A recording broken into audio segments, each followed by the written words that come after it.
I was a little bit skeptical, but we're gonna run with this experiment. And for that, I went ahead and grabbed 3 steaks. They are choice grade, they have great marbling, and it is gonna be perfect for today's experiment. The first thing to do is to get them all seasoned. For that, I kept it pretty simple. A good amount of salt, followed by freshly ground black pepper and garlic powder. Our very first one will be our control, so I just gotta throw it in the bag and it's ready to go. The second one, I'll be doing the same exact thing.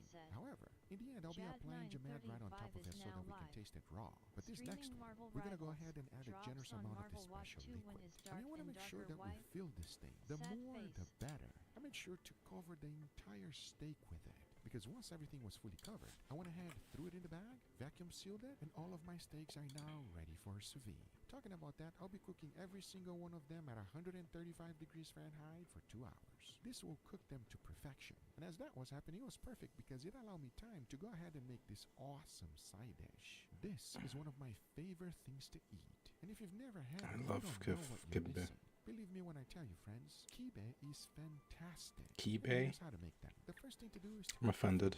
For that, I throw a little bit of oil into the pan, followed by ground beef. Smashed it up real good and started to cook it. As soon as I started getting a little bit of color, I went ahead and threw in some onions. As you can see, I threw the same amount of onions as I did beef. I'm gonna mix everything together and combine. For the seasoning, I only went with salt. Mixed it up real good and cooked everything until it was fully cooked. Just like this. Next, we want to make the kibe dough. This one is also quite simple. So the first thing to do is to combine some semolina with water. You want to rehydrate this and set it aside. As into a bowl, you want to throw in some burger, followed by ground beef and the semolina we just made. Now the mixer will make this job really easy. You just gotta turn it on and let it do its thing. As once it's going, you want to throw in some salt, cumin, black pepper, and some pepper paste. Let it fully mix, and right in the middle of it, you want to throw in some ice. So you keep things nice and cool, but at the same time introducing that water little by little. To finish it up, you want to add some all-purpose flour. As once it's fully mixed, your dough is now ready to be shaped. Talking about that, the first thing to do is to wet your hands. That way it will be easy for you to mold the kibe. So you want to grab a big chunk? Now the funny thing is that you can literally do whatever shape you like. I'm going for the more traditional version. As once it's done, you want to add a generous amount of the filling, close the whole thing up, and there you have it. A kibe ready to be fried. Talking about that, you want to do so at 350 degrees Fahrenheit. You want to let the outer crust fully cooked, because remember, the filling is already ready to go. As once you get a nice golden brown crust, you now have kibe. It is delicious, my friends. I promise you, especially if you make a sauce to go along with it. And the sauce is super. The sauce is the best. Cucumber and some olive oil and just purely yogurt and some salt. So good. Simple. Into a pan, you want to throw in some oil, followed by garlic and coriander. Yeah, garlic. Cook that up just for a little bit. Don't let the garlic brown. As now you want to set it aside. Then on a pan, you want to add some Greek yogurt, keep it under medium heat, and let it slowly melt. Then you want to throw in some cornstarch and whisk everything together. As now you want to add some salt, followed by the coriander mix we just made. Mix and combine everything together, and the sauce is done. It's that simple, friends. If he adds a little bit of dried mint to it, some salt, and mixes it around, it's better. However, I'll promise you one thing. It pairs up beautifully with the kibe. Absolutely delicious. And it's something you must try. Talking about another thing you must try is today's experiment. I mean, at least if it's good. Because by this time, since they were fully cooked, after removing it from the bag, you can clearly see it does not look that appetizing. And like every sous vide steak, the most important thing is to pat it dry really good. As I know exactly what you're thinking. I know my steaks don't look that good right now. But watch this.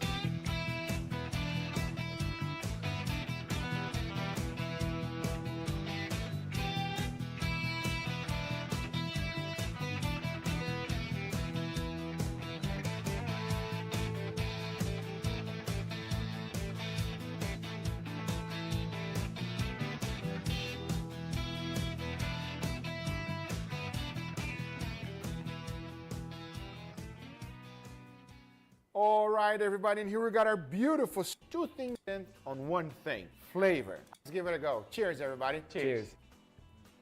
Wow, it's always good, everybody. It's never bad. It's not possible to have a bad steak. Bro, this steak is so good, it's making my mind melt right now. Control is delicious. Have anything to say, 2K? I mean, I think the viewers know the control's always good.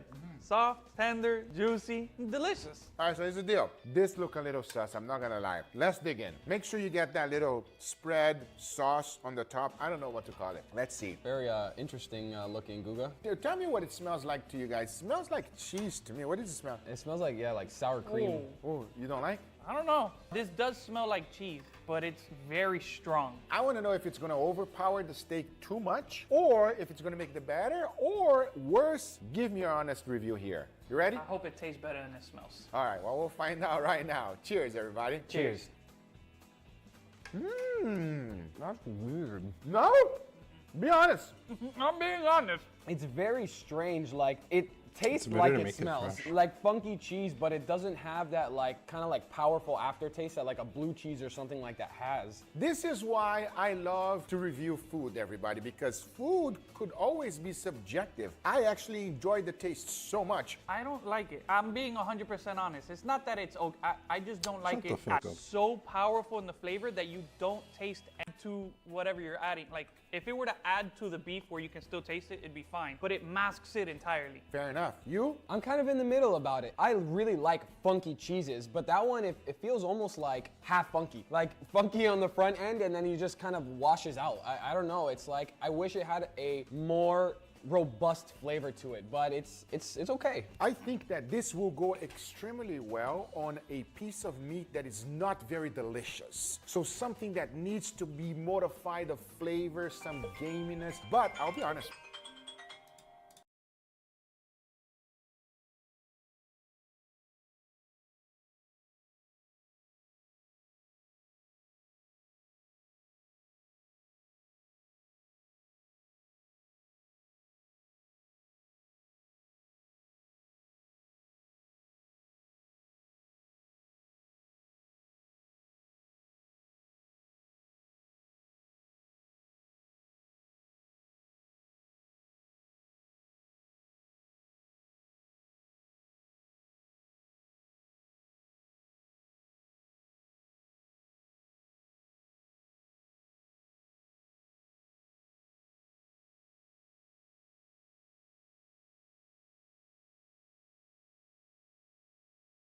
With you, I enjoyed it. I like it, but you guys gotta be real. It's kind of like an acquired taste. Like, Yes, I don't know. it's something like if you grow up eating that, Yeah. you're gonna like that, okay? Yeah. But let's go for this. I want to know your honest opinion on this one right here. The moment 'Cause, I've been waiting. yeah, we have a little bit of the sauce there as well. You can do the dunkage or not. It's up to you. Oh, you are going for that. Yeah.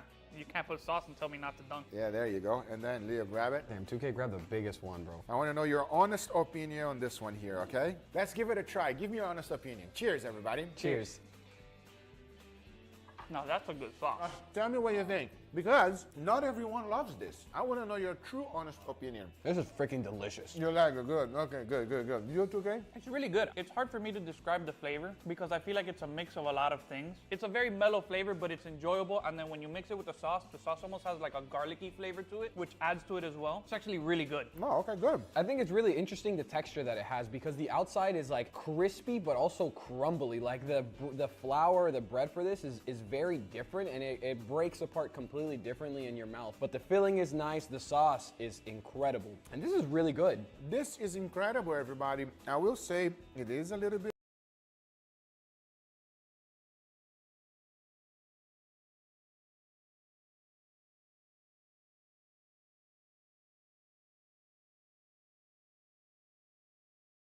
of work to make. When you make it, make a bunch. I wish they had this in bars in America.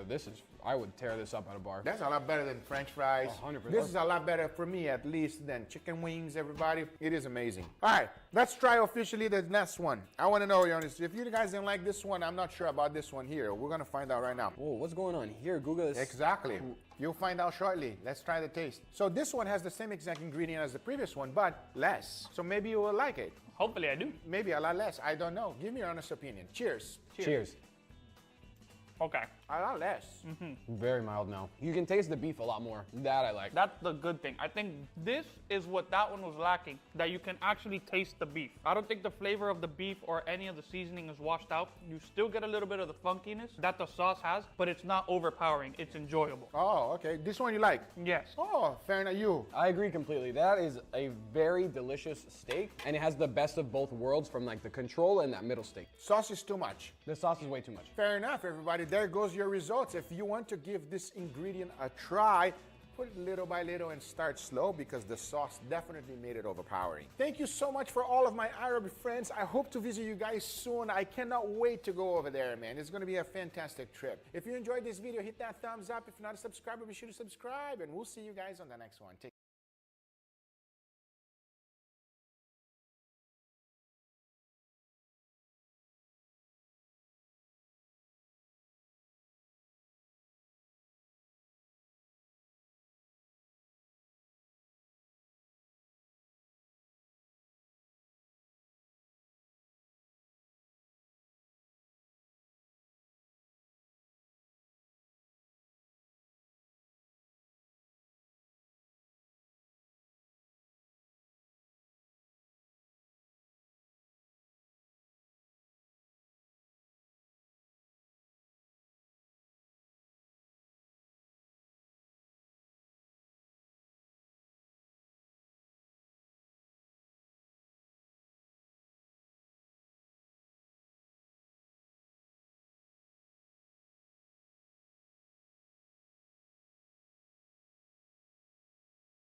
Welcome to the class of eternal youth.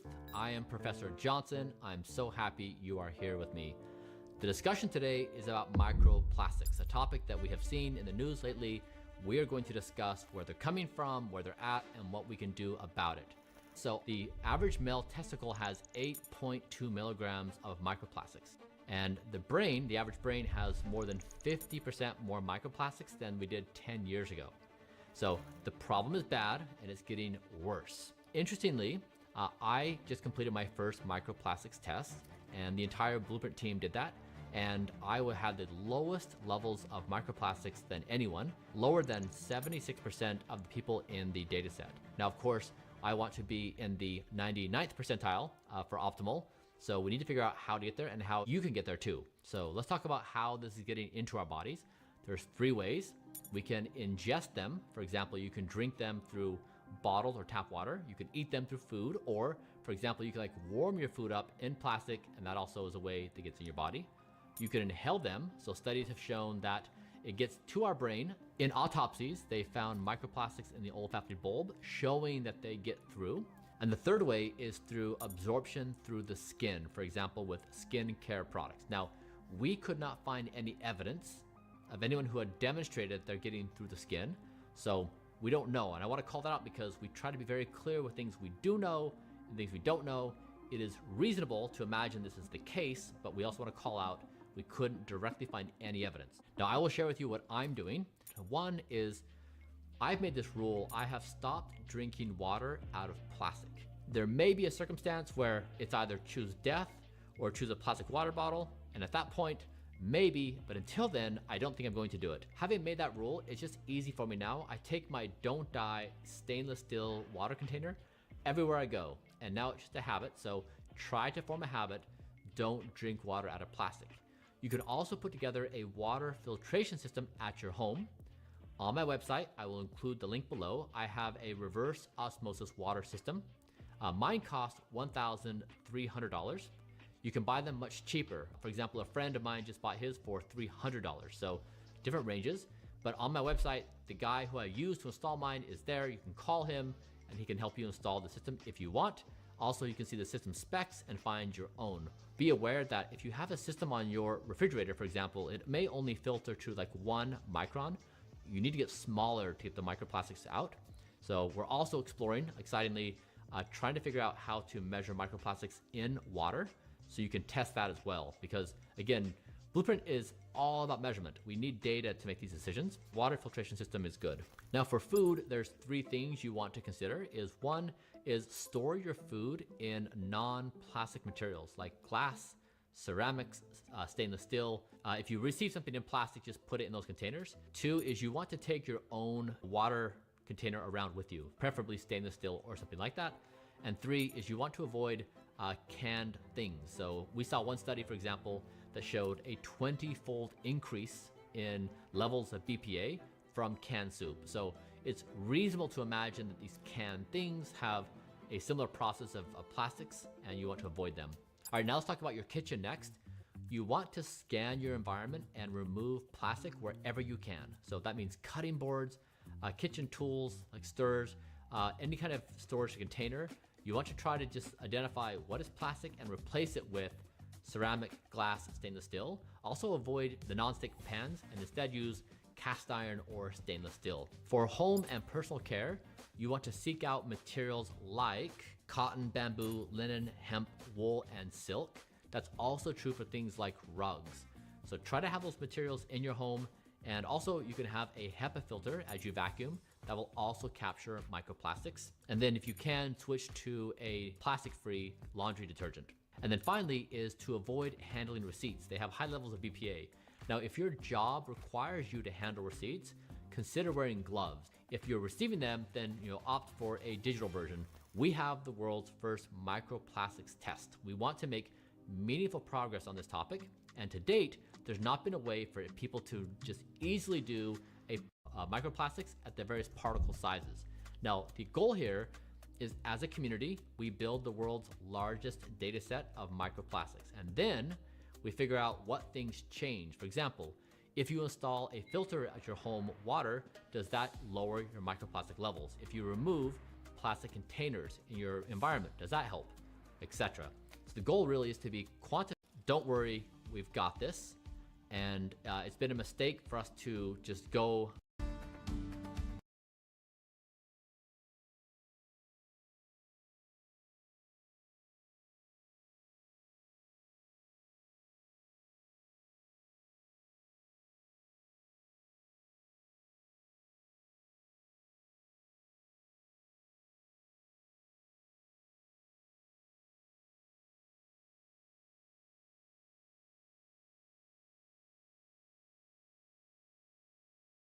I just looked up the microplastics test. It's 250 US. Fucking funny.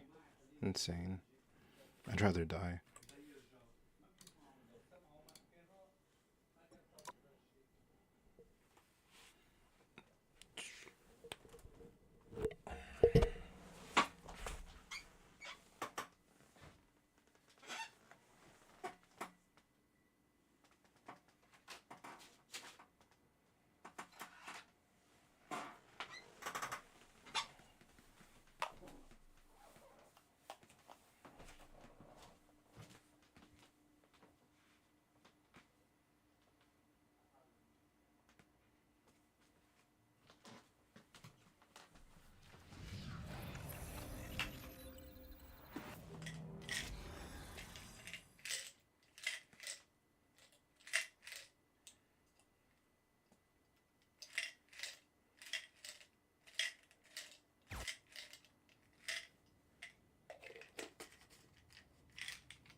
training ground. I'm Galacta, and I'm gonna guide you through the functions of each area.